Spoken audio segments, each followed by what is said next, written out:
মিসওয়াক বা ব্রাশ করা। মিসওয়াকের বাংলা শব্দ হলো দাঁতন করা, দাঁত পরিষ্কার করা। ইংলিশ শব্দ ব্রাশ।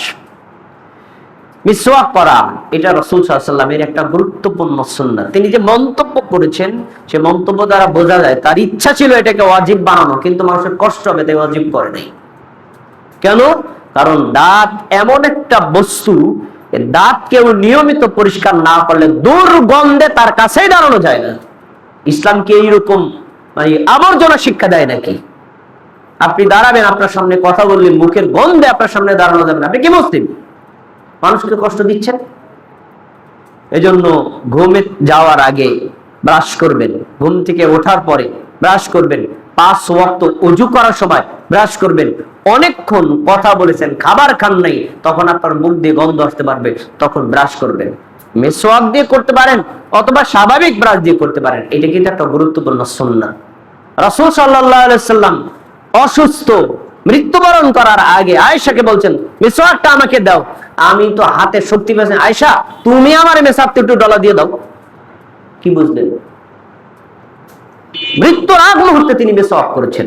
তাহলে দাঁত পরিষ্কার করা, পরিপাটি রাখা, এটা ইসলামের শিক্ষা, এটা একটা সুন্নাত। আমরা এটাকে অবহেলা করি। বিশেষ করে যে সকল ভাইদের পায়রিয়া রোগ আছে তারা সর্বোচ্চ সতর্ক থাকবেন। আপনাদের কারণে নামাজে রুকুতে দাঁড়ানো যায় না, সিজদায় দাঁড়ানো যায় না, পাশে দাঁড়ানো যায় না। কি মানুষ? গন্ধের কারণে। এগুলো হলো ব্যক্তিত্বহীন কাজ, ইসলাম এগুলো শিক্ষা দেয় না। আমরা এ বিষয়ে সর্বোচ্চ সতর্ক থাকবো ইনশাআল্লাহ। এবার আসুন, শারীরিক পরিপাটির আরেকটি অংশ হলো গোফ বা মোচ ছোট রাখা। মোচ বড় রাখা এটা ইসলামের শরীয়তে হারাম এবং নিষেধ। এমনকি এটা অমুসলিমদের, মুশরিকদের প্রতীক। কিছু মানুষ আছে মোচ এই পর্যন্ত বড় রাখে, দাড়ি ছেটে ফেলে, এগুলো মুশরিকদের প্রতীক, এটা করা যাবে না। এখন মোচ রাখার সুন্নাত পদ্ধতি কি শুনুন। অনেক আছেন মোচটাকে শেভ করে ফেলেন, শেভ করা নিষেধ। মোচ যদি ছোট রাখতে চান সর্বোচ্চ ছোট হবে, কেচি দিয়ে একদম চামড়ার সাথে মিলাইয়া ছোট করে ফেলবেন। আর বড় রাখতে চাইলে সর্বোচ্চ বড়র পরিমাণ হবে, আপনি দাঁড়িয়ে থাকলে, বসা থাকলে, আপনার দিকে তাকাইলে আপনার মোচটা দিয়ে উপরের ঠোঁটের কিনারা ঢাকবে না, এতটুকু। তো কিছু মানুষ আছে 15 দিন পর্যন্ত, 20 দিন পর্যন্ত মোচ কাটে না, মোচ আইসা ঠোঁটের মধ্যে পড়ছে। পানি পান করলে মোচ ভিজে তারপরে পেটের ভিতরে পানি যায়। এগুলো কি ইসলামী শিক্ষা নাকি? ইসলামী শিক্ষাও না, ব্যক্তিত্ব শিক্ষাও না। এজন্য মোচ ছোট রাখা এটি মানুষের আদাতি সুন্নাত, নবীদের সুন্নাত। হাদিস পরে বলবো ইনশাআল্লাহ, আমরা এই ব্যাপারে খেয়াল রাখবো। এরপরে শারীরিক পরিপাটির একটি গুরুত্বপূর্ণ অংশ হলো পুরুষদের জন্য দাড়ি রাখা। এটাও শারীরিক পরিপাটির একটা অংশ। আপনাদের কাছে একটা প্রশ্ন করব, দাড়ি রাখা কি সুন্নাত নাকি ওয়াজিব নাকি ফরজ? আমাদের সমাজে বলা হয় দাড়ি রাখা সুন্নাত। যদি আপনি ইসলামের ইবাদতকে, হুকুমকে 2 ভাগে ভাগ করেন, ফরজ আর নফল, তাহলে এই দাড়ি রাখা ফরজ। আর যদি একটু বিশ্লেষণ করে বলেন, তুলনামূলক ভাবে বলেন, দাড়ি রাখা ওয়াজিব। যারা হাদিসকে অস্বীকার করে, শুধু কোরআন মেনে চলে, তারা দাড়ি রাখে না। কয় দাড়ি রাখা আছে না কি কোরআন? এরা কোরআনই পড়েনি। সূরা তাহার 92 নম্বর আয়াত খুলে দেখেন, মুসা আলাইহিস সালাম তার ভাই হারুন আলাইহিস সালামের দাড়ি ধরেছিলেন। হারুন আলাইহিস সালাম বলেছেন, লা তাখুযু লিহিয়াতি, আমার ভাই আমার দাড়ি ধরো না। তাহলে হারুন আলাইহিস সালামের দাড়ি ছিল নাকি ছিল না? আবার আরেক আয়াতে আল্লাহ তাআলা বলেছেন, ফাহাদাল্লাহুমুল্লাহ, আল্লাহ নবীদের হেদায়েত দান করেছেন, ফাবিহুদাহুম মুক্তাদু, তোমরা এই নবীদের অনুকরণ করো তাহলে হেদায়েত পাবা। তাহলে সেই নবীদের দাড়ি ছিল কোরআন দ্বারা প্রমাণিত। নবীর যদি অনুসরণ করতে হয়, নবীর দাড়ির অনুসরণ করবেন না? কোরআনেই তো দাড়ি রাখতে বলছে। আর কোরআন মানার দোহাই দিয়ে তারা হাদিসকে অস্বীকার করে, আবার দাড়ি রাখে না।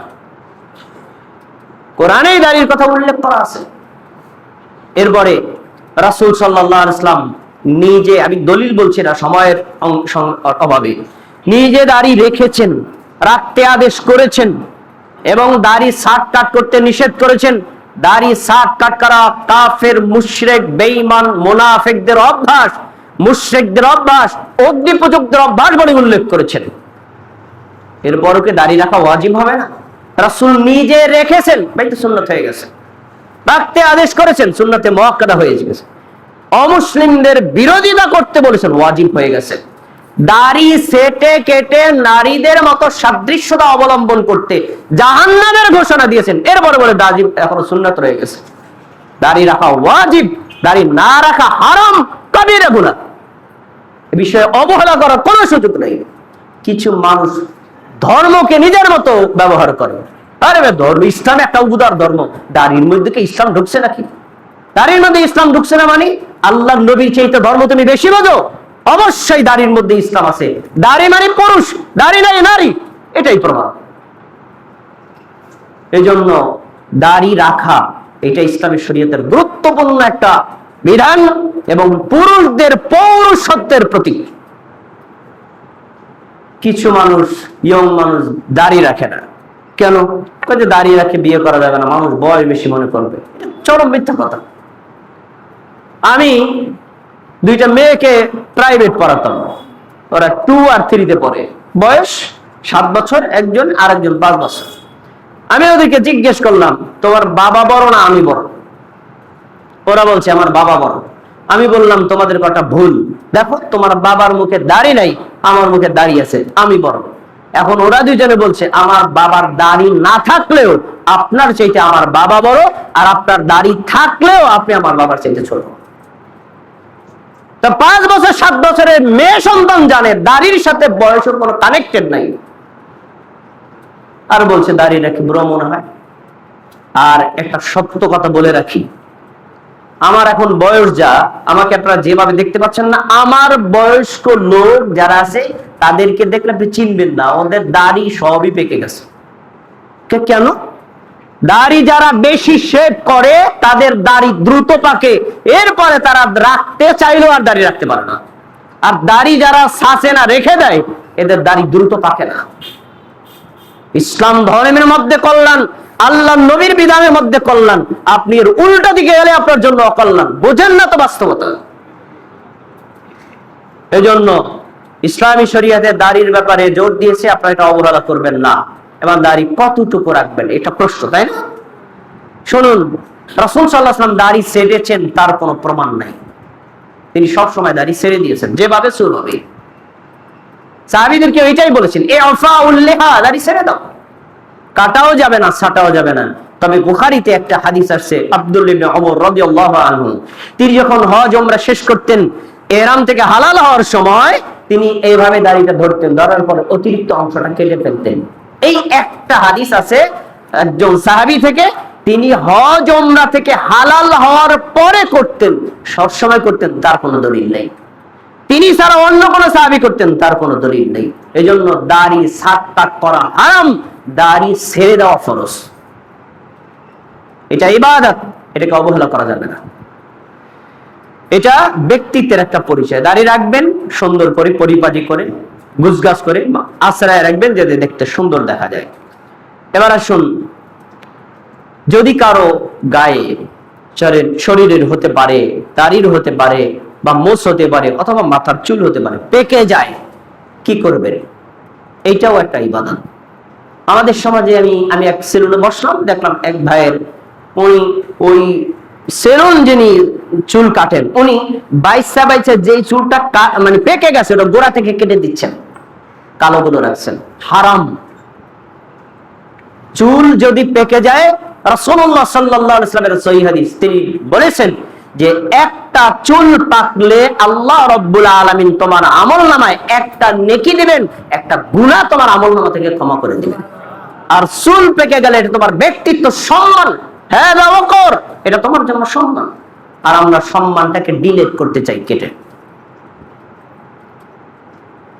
তা এখন মনে করেন আপনি দাড়ি যদি, মাথার চুল যদি পেকে যায়, রাসূল সাল্লাল্লাহু আলাইহি ওয়াসাল্লাম খিজাব ব্যবহার করতে বলেছেন। খিজাব, খিজাবটা কি? আমাদের বাঙালিরা খিজাব বানাইছে কালো রং। রাসূল সাল্লাল্লাহু আলাইহি ওয়াসাল্লাম হাদিসে স্পষ্ট করে বলেছেন, আবু বকর রাদিয়াল্লাহু তাআলা আনহুর বাবা আবু কুহাফাকে নিয়ে আসা হলো, বৃদ্ধ মানুষ, 100-এর বেশি বয়স, পুরো চুল দাড়ি সব পেকে গেছে। আল্লাহ রাসূল বললেন, গায়রু, এর এই সাদাটাকে পরিবর্তন করে দাও, ইল্লা সাওয়াত, তবে কালো রং ব্যবহার করবা না। কেন ব্যবহার করবা না? আর এক হাদিসে তিনি বলেছেন, যারা সাদা চুলে কালো রং ব্যবহার করে লাম ইয়াজিদ রাইহাতাল জান্নাহ, ও জান্নাতে তো যাবে না, জান্নাতের ঘ্রাণও পাবে না। কারণ এটা প্রতারণা, মানুষকে ধোঁকা দেওয়া। আপনার চুল পেকে গেছে, আপনি একটা বার্ধক্য দিকে এসেছেন, আপনি সম্মানিত হওয়ার যোগ্য, আপনি নিজেকে ইয়ং বানাচ্ছেন, মানুষকে ধোঁকা দিচ্ছেন, হারাম এটা। আমার জানা মতে সাধারণ মানুষ তো আছে, আমার পরিচিত অনেক বিখ্যাত আলেমও আছে, যারা দাড়ি পেকে গেলে কালো কলম দিয়ে ইয়ং সাজার চেষ্টা করে, ওরা জান্নাতের ঘ্রাণ পাবে না, রাসূলের হাদিস। এজন্য কালো ছাড়া হলুদ, লাল, সবুজ, অন্য যে কোনো রং দিতে পারেন। অন্য রং দিলে বোঝা যাবে আপনার চুল পেকেছে, কালো রং দিলে বোঝা যাবে না, এটাই প্রতারণা, হারাম। এজন্য আমরা নিজেদের চুল খেজাব দিব, কিন্তু অবশ্যই কালো রংটাকে বর্জন করব। এই যে কয়টি ছয়টি বিষয় বললাম, এগুলো সবই ইসলাম ইমানের পাঠ, আবার শারীরিক পরিপাটির পাঠ। আমরা এগুলো অনুসরণ করার চেষ্টা